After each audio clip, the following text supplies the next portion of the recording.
ये सब्जी फ्रूट बेचा जा रहा है, जहर बेचा जा रहा है।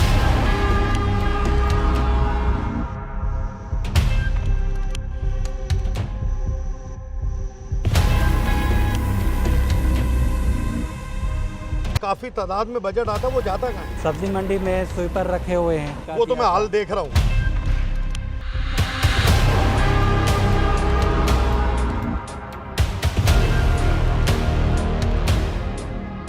सिक्योरिटी रखी हुई है। यहाँ पर भत्ते की पर्चियां भी आ जाती हैं, यहाँ पर चोरी भी हो जाती हैं।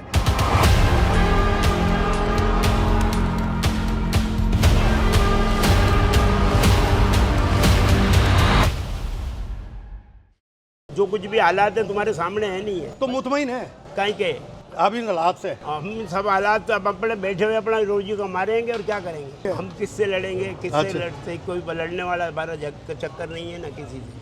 अब अपनी रोजी कमाने आते हैं, बस बैठे हैं आपके सामने। मुझे समझ में नहीं आ रहा कि फ्रूट सब्जी बेची जा रही है या जहर बेचा जा रहा है। यहाँ पर अगर आवाज़ उठाओ, मुंतखब नुमाइंदों की बात करो तो उनको आग लग जाती है। वो तिलमिला उठते हैं कि हमारा नाम क्यों लिया।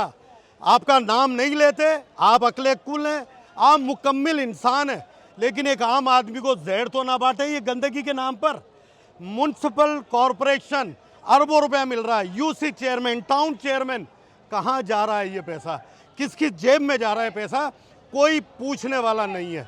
आम आदमी से यहाँ बात करो तो वो खौफ के आलम में है कि हम अगर कोई बात कर लेंगे तो हमें फिर पीछे से तशद्दुद का निशाना बनाया जाएगा। आम आदमी बात करने के लिए तैयार नहीं है, लेकिन मजबूर है।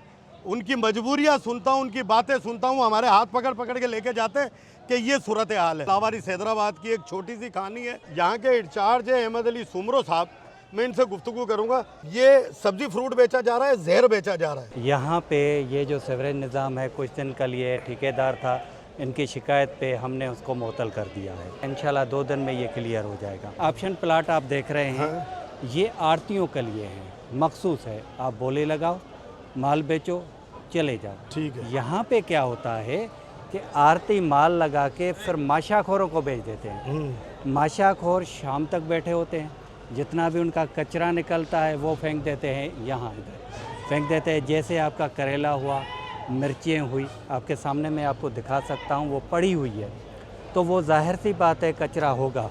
हमारी टीम जो है अभी आज से नया ठेकेदार आया है, इंशाल्लाह हम 2-4 दिन में ये पूरी की पूरी सफाई कर देंगे। यहाँ पे इन्होंने 8 से 10 जो है ट्रांसपोर्ट के अड्डे बनाए हुए हैं। आप कहते हैं वो गैर कानूनी है? गैर कानूनी है। ठीक हम है। क्लियर बोल रहे हैं कि वो, क्योंकि ट्रांसपोर्ट के अड्डे या तो बाहर होते हैं जहाँ उनके लिए कोई दुकान होता है। अब वो माल पड़ा हुआ है, ट्रांसपोर्ट का इस गंदगी से क्या ताल्लुक है? क्या है कि सफाई नहीं होती है। सफाई यानी कि उनका माल जो है रखते जाते हैं, रात को 10-12 बजे तक उनका माल पड़ा होता है, कहाँ से सफाई होगी? कोई कानूनी एक्शन नहीं होता। लेंगे, अभी उनको हम नोटिस दे रहे हैं। 3रा साल हो गया मैं गंदगी देखता हुआ आ रहा हूँ।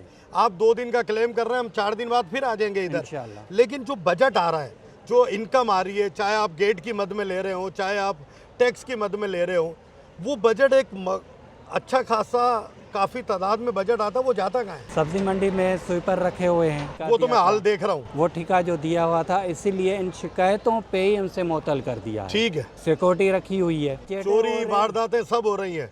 मुझे तो सिक्योरिटी नजर नहीं आती। सिक्योरिटी है, मैंने की है, खुद ने रिपोर्ट की है मेरे भाई। देखो यहाँ पर भत्ते की पर्चियां भी आ जाती हैं, यहाँ पर चोरी भी हो जाती हैं, ये नहीं है। यहाँ पे भत्ता जो लेते हैं लोग, जो पर्चियाँ बेचते हैं, कभी किसी की शिकायत नहीं आई है। यहाँ के इंचार्ज हैं सुमरो साहब, जिन्होंने यकीन दहानी करवाई है कि 2 दिन बाद ये जो नज़ारा है यहाँ नहीं होगा।